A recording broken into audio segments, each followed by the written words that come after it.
when we started looking at what was available, we have very good tools within our agency. We have a very robust um, report writing system and analytical system that we use in-house. But we don't have the ability to tap into all the other resources that are available nationwide.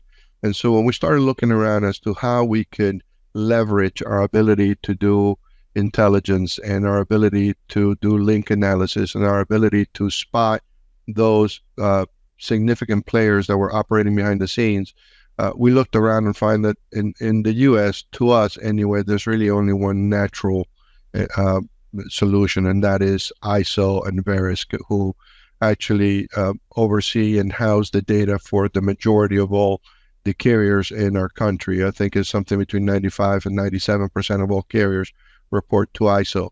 And so for us, that is a great benefit to be able to not only tap into 95% of all the claims that are occurring in the state of Florida, but also to be able to cross state lines and look at the parties that are operating in multiple locations within the state, but are also operating in other states. I think that anyone who has spent any time investigating insurance fraud or any kind of financial fraud for that matter, is quite aware that criminals, one, not only do not stick to just one specific type of crime, but are involved in multiple types of crimes, and they're involved in multiple locations. If they do something and it works in Miami, they're going to do it in Orlando and in Jacksonville.